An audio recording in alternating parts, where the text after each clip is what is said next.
Welcome back to episode 59 of Teachers in Transition, the podcast and the YouTube channel. My name is Kitty Voigtnott, the owner and operator of Teachers in Transition and Voigtnott Coaching.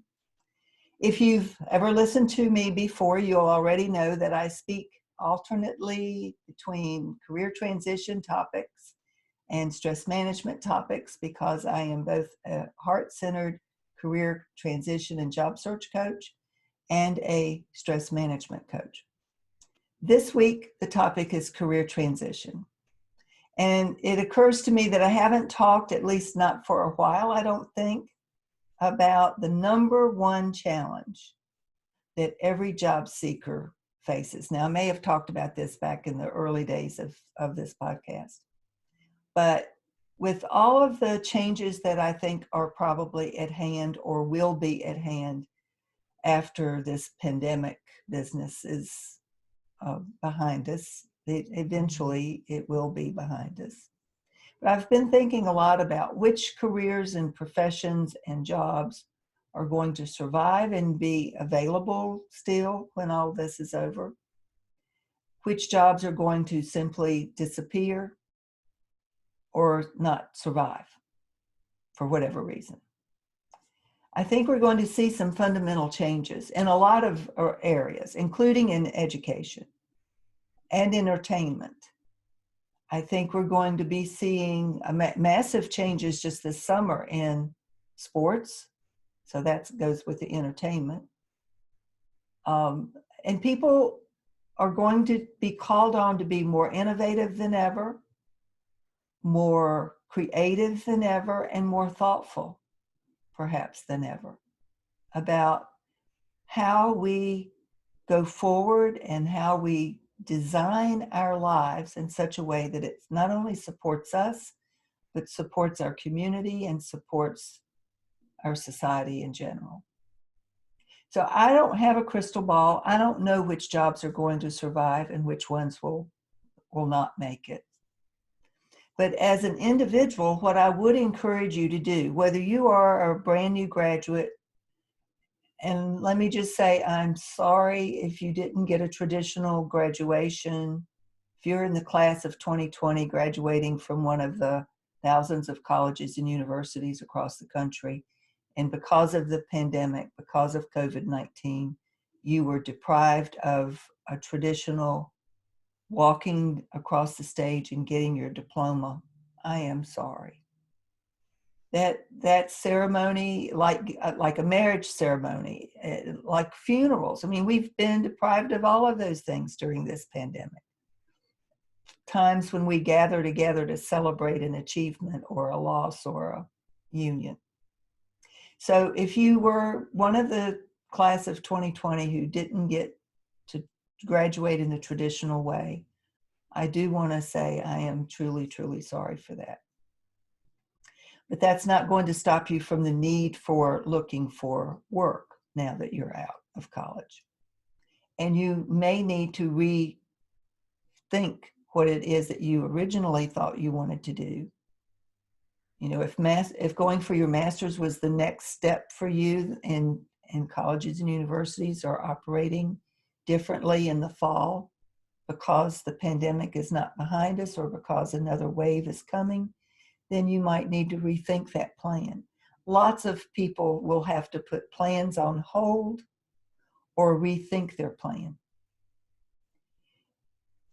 The thing is, whether you are a brand new graduate looking for your very first full-time job, or you are a mid-career professional who's decided, you know, this pandemic has been a wake-up call and you've not been enjoying your job for the last 5 years and it's time to make a change, or you're a veteran worker who's decided, you know, I'm just done with that and ready to try something new, wherever you are on the continuum of job seeking.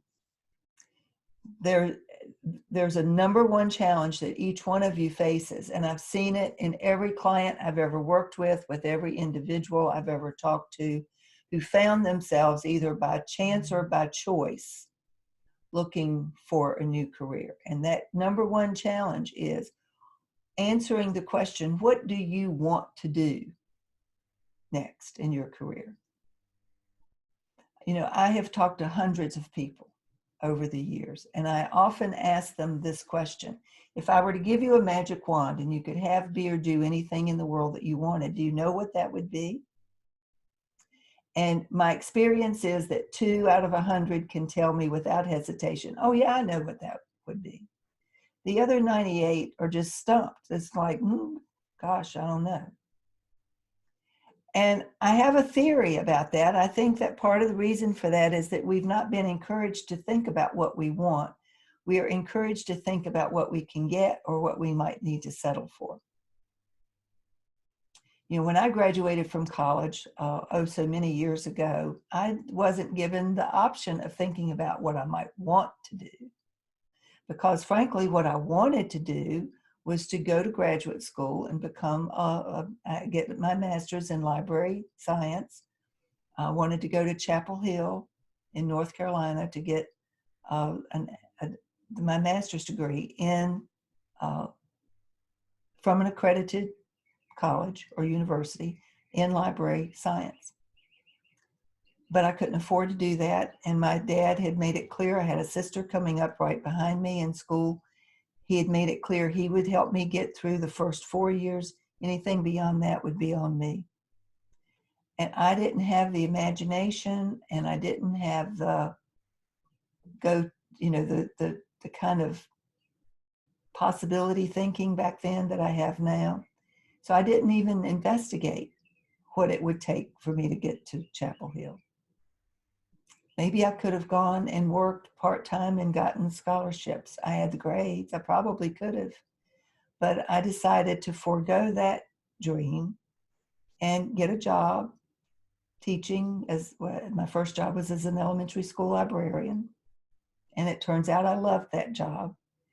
And so I gave up on getting the library degree. And I just stuck with being an elementary school librarian for most of my career. And that wasn't a bad thing. I always said I had the best job in the building, and I still think that I probably did. I enjoyed it. I remember one afternoon in my second year of working in a new school with a new principal that I absolutely adored. And I thought, I would do this job for free, and they're paying me for it. How lucky is that? So the thing that I want to encourage you to do, the challenge that you have before you as you start to create your job search strategy, is what is it that you want to do? And if what you want is not possible for whatever reason, financially you can't afford it, or practically you're beyond the age. I mean, if you want to be an NBA ball player, it's probably, and you're in your 40s, it's probably too late for that dream, frankly. There are lots of things that may not be possible, but I still would encourage you to let yourself imagine what it is that you would love, love, love to do. So job seekers' number one challenge is usually figuring out what they want. And part of the problem is they don't give themselves time to think about what they want. They go immediately to what they think they can get or what they might have to settle for. Now, in order for you to get started on a job search, you need to think deeply about what it is that you want. You also need, however, to do an assessment of your skills, your aptitudes, your talents, your gifts, your previous experiences, and your education level. I often have people who tell me, I think I might be interested in HR, just as an example. Okay, do you have any HR certifications or credentials? No. Have you ever taken an HR course? No. Well, you might need to start with at least a basic course.